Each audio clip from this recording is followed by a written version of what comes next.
Hello, good afternoon. Welcome to our live broadcast presentation of how incremental website changes can bring big results. So we're going to just jump straight into it today. So just to do a brief introduction, if you aren't familiar with who we are already, my name's Joe. I'm Conversion Director here at Launch. I've been working in digital marketing for about 10 years now and working specifically in CRO for about 5. I'm Josh. I'm a senior paid media manager here at Launch. Been here for just over 3 years now. As my job title suggests, mostly focused on the paid media side of things, but I've also ran a lot of web usability studies for our clients. So looking at things like heat maps, scroll reach, competitor analysis, and just generally trying to help our clients out with any points of conversion on their website. Cool. So we thought we would start with a bit of a story today. So if you aren't yet familiar, don't worry, we'll go through a bit of a recap. And the story is The Emperor's New Clothes. So The Emperor's New Clothes is a well-loved fable by Hans Christian Andersen. And it's something of a cautionary tale about the dangers of conformity and not paying attention to the data or the information that's right in front of your eyes. So once upon a time, there was an emperor, and this emperor was deceived into thinking that he's wearing some beautiful new garments that don't actually exist. But he's told these clothes are only invisible to those people who are too stupid or ignorant to see them. So the emperor, not wanting to appear too stupid or ignorant, pretends that he can see them and parades himself through the town amongst all the crowds that have gathered there to see him. And the crowds, also not wanting to appear too stupid, go along with it, and they pretend they can see the clothes too.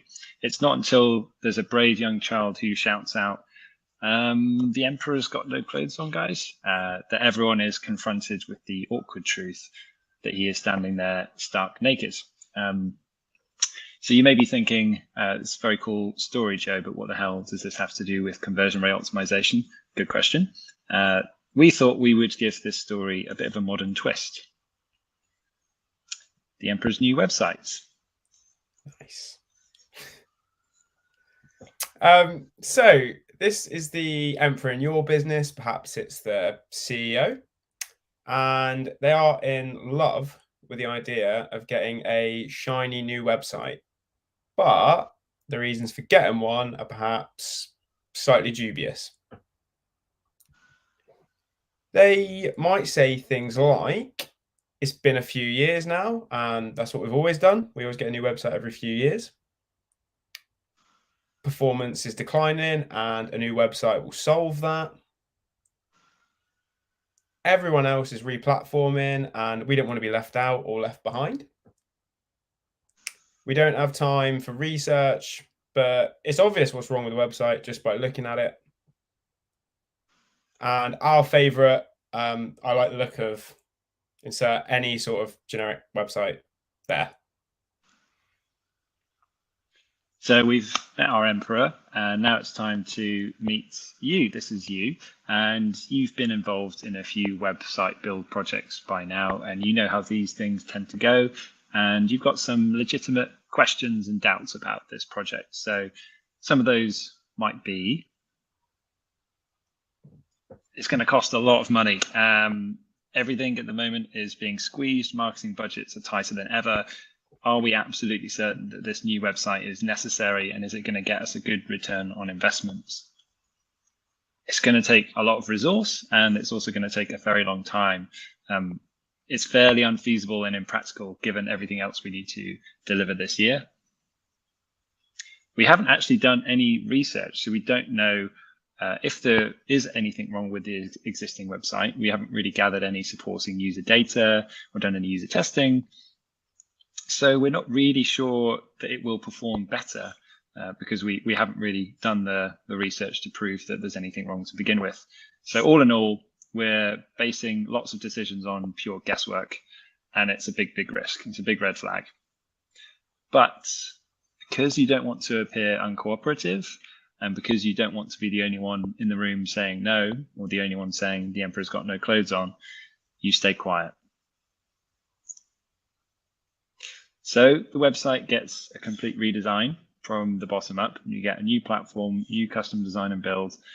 And a few months later, lo and behold, conversion rate goes down, performance drops, and everyone is sat there thinking, why? Why has this happened?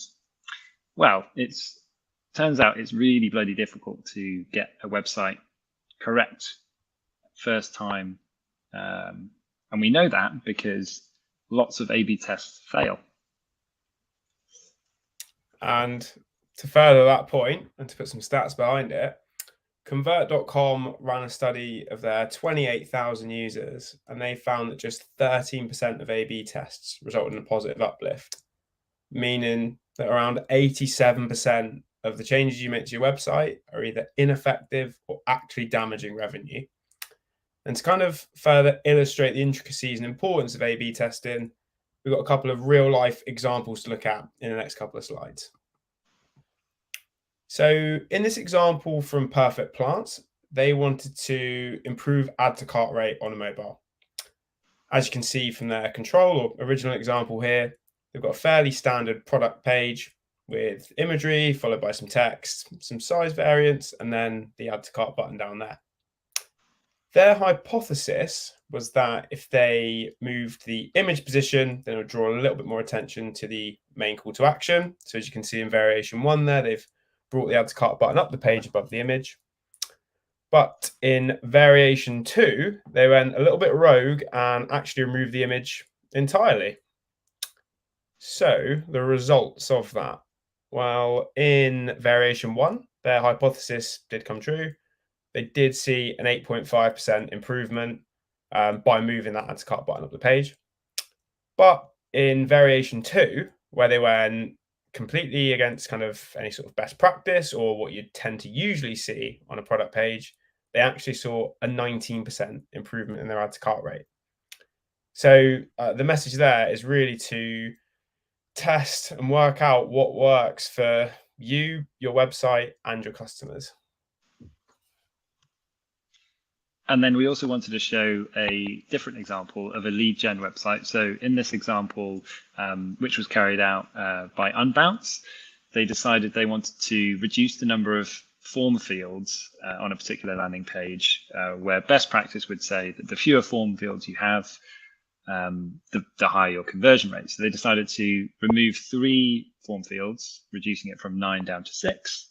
And the results were a 14% drop in leads, which left them scratching their heads and thinking, right, okay, well, maybe it wasn't the number of form fields, but actually it was the quality of the copy. So they decided to do a different treatment this time. So they kept the same number of fields as 9, and they actually just changed and tweaked the copy slightly to make it a bit more reassuring and to explain why they were capturing that specific data.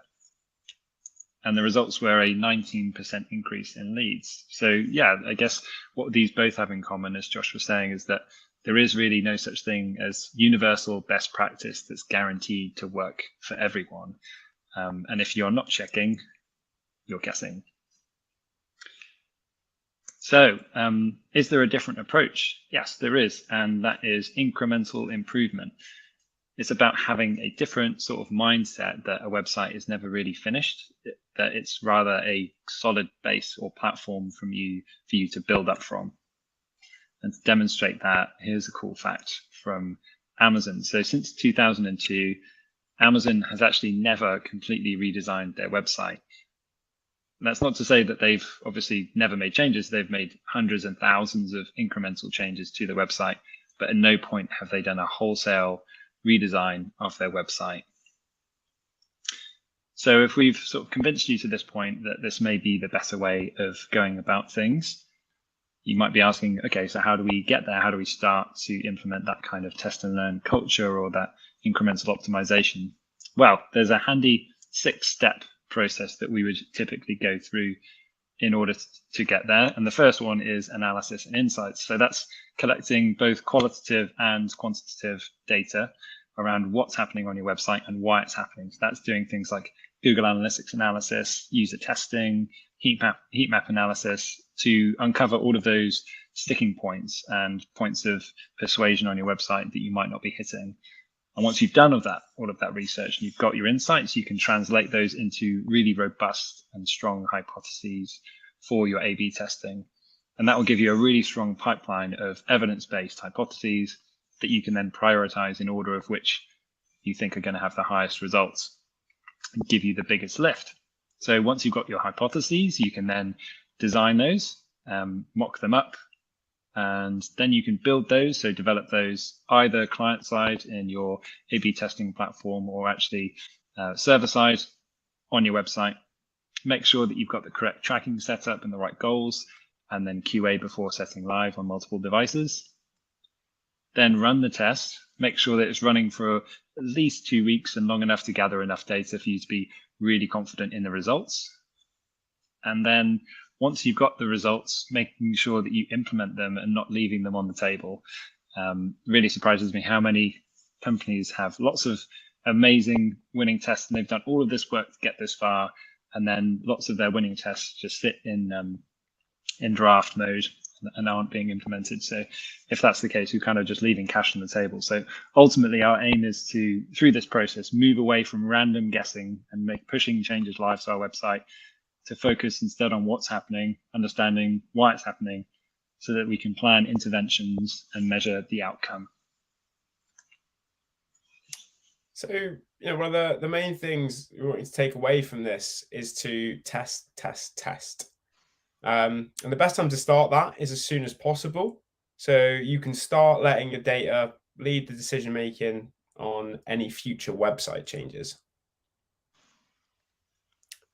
And to loop it back around to the story we told at the start, essentially be more like the kid who was brave and kind enough to tell the emperor that he had no clothes on. Cool, that's it. And then the last thing is just to say that we have a free ebook at the moment, which is in the event description below. So if you find that, you can get some free best practice principles, processes, tools to help you get started with CRO. So that's everything from us today. Thank you so much for joining and hope to see you soon.